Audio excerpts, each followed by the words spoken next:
game time. Now, we have to get into this matchup and some things that are very, very concerning because it appears it's very obvious Caitlin Clark is being sabotaged by Stephanie White and the Indiana Fever, and there seems to be a legitimate power struggle that nobody that's a part of the Turn Your Phone Sideways crew in the Indiana Fever media circles, none of them want to ask the real questions. None of them want to get to the bottom of what the hell is going on. That right there is the burning question keeping Indiana Fever fans up at night. Is this really just basketball? Or is there a systematic effort to hold back the biggest star in the league? Well, now, the Indiana Fever and Stephanie White have made it abundantly clear. This is Kelsey Mitchell's team. Kelsey Mitchell had a fantastic week. Look, the girl can put the ball in the basket. I'll never take that away. I do think she's a hot dog and a ball hog at times, but she can score the hell out of the basketball. And she was the player of the week. When you look at the stats, it's hard to ignore the friction. You have Kelsey Mitchell, who is undeniably a gifted scorer and currently playing some of the best basketball of her career. But the tension here isn't about her skill. It's about the distribution of authority, and more importantly, the distribution of minutes for Caitlin Clark. The narrative that this is purely about performance starts to get a lot thinner when you look at how other franchises handle their marquee players. Even without that, Caitlin Clark in this season is averaging 20 points, 4 assists, nearly 8 assists in 29.6 minutes, a career low. Even in games where she wasn't on minutes restriction or any of that, Caitlin Clark was like 17th or 18th in the league in minutes per game. 17th or 18th in the league in minutes per game if you don't include this minutes 29.6 being a bit lower because of a few minute restricted games. If you eliminated those, she's 17th or 18th in the league in minutes per game. This is where the math starts to tell a more uncomfortable story. A career low in minutes for a player of Clark's caliber in a season where the eyes of the entire sports world are on her. When you compare her workload to the rest of the league's top-tier stars, that gap isn't just a rounding error, it's a structural decision. But here is what we really need to dig into. If these minutes aren't dictated by health or simple rotation, what is the specific objective behind keeping her off the floor? That's the part we're going to untangle, and it's going to lead us straight into the power dynamics of the Fever front office later on.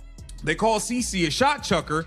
Once you see Kelsey get the ball, good luck getting it back. Clark needs a team to give her the keys like Paige and Asia, and that's my real problem with what's going on in Indiana is all the other players, Marina Mabry's getting to do her thing with Sandy in Toronto. Paige get to really go off and do her thing in Dallas. Asia get to go off and do her thing in Vegas.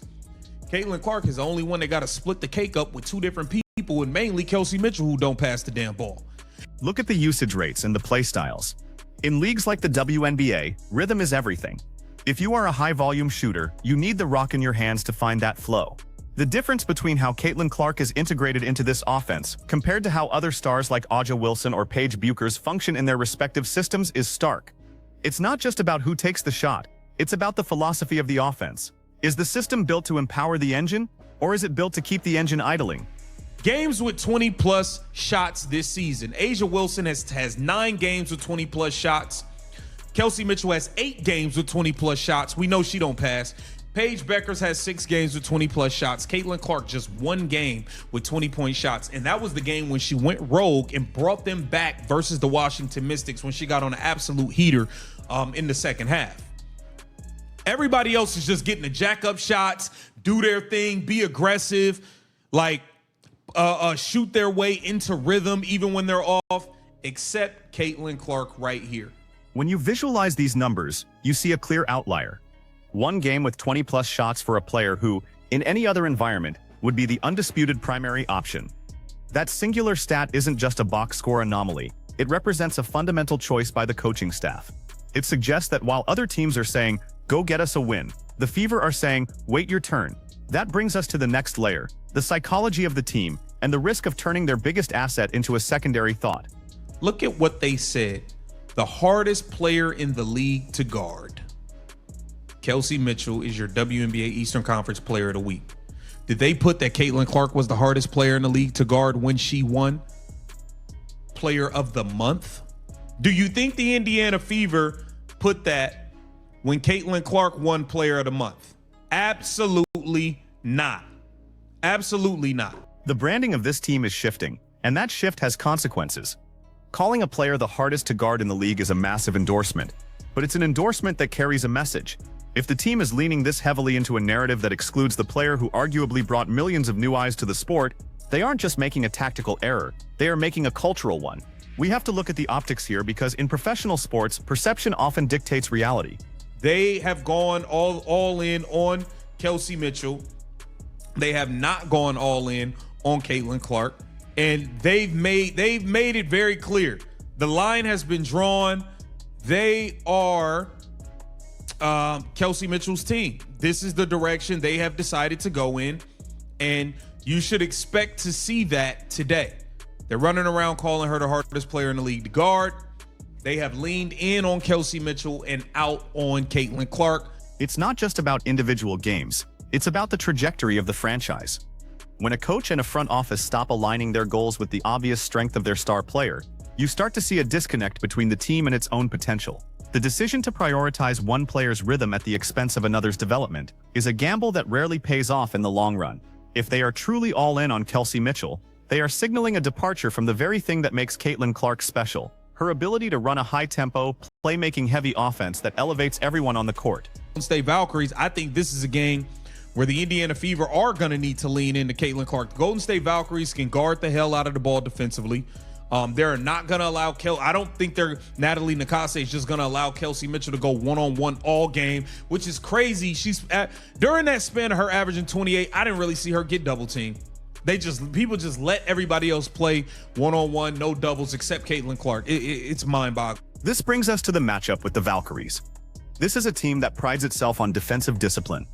A squad that won't just fold because you have one player who can hit a jumper. If the Fever try to approach this by isolation-heavy basketball, they are walking into a trap. The need for a cohesive, integrated offense has never been higher. Yet instead of leaning into the strengths that would punish a defensive-minded team, the current rotation patterns suggest the coaching staff might be doubling down on their existing, somewhat rigid structure. Success. Secondly, the Indiana Fever are going to have to guard the ball defensively, and the guards, and that's Caitlin Clark and Kelsey Mitchell. You know the Golden State Valkyries are going to look to attack both of them one-on-one off the dribble, and it's going to be a problem. We need people in the gaps. We need people helping. We got to help. We got to hedge. We got to do all types of things. Foot fake at the ball, at the ball handler. Like if you're in help side, foot fake at him. Try to get the dribble picked up and help out the on ball. Beyond just the offensive woes, we have to talk about the defensive liability. If the goal is to win, you need to be able to stop the bleeding on the other end, and that starts with communication. The fact that the team is failing to help in the gaps and failing to hedge correctly is a symptom of a larger lack of identity.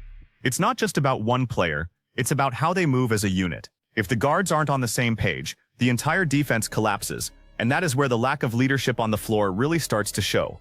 Are you able to get stops and get out and run and get easy baskets? Because if you're stuck playing in a half court versus this Golden State Valkyries team, it is going to be a nightmare. This is the best team in the league defensively. And unless you can play in transition and get easy baskets and play up tempo, you're going to have a really, really hard time scoring on them in the half. The pace of play is the final piece of this puzzle. To beat an elite defensive unit like the Valkyries, you cannot afford to get bogged down in a static half-court offense. You need to push, you need to transition, and you need to force them to make decisions before they are set. If the Fever play into the hands of a team that thrives in the half-court, the game is already decided before the tip-off. They need someone at the helm who can dictate the speed, and right now that isn't happening. Aaliyah Boston, the Golden State Valkyries don't have a big for you. You should be dominant in this game. Like you play like A'ja Wilson is out there. For whatever reason, when A'ja Wilson is out there, your ass go hard. You need to pretend like A'ja Wilson has on a Golden State Valkyries jersey, and you need to go. And we can't forget Aaliyah Boston.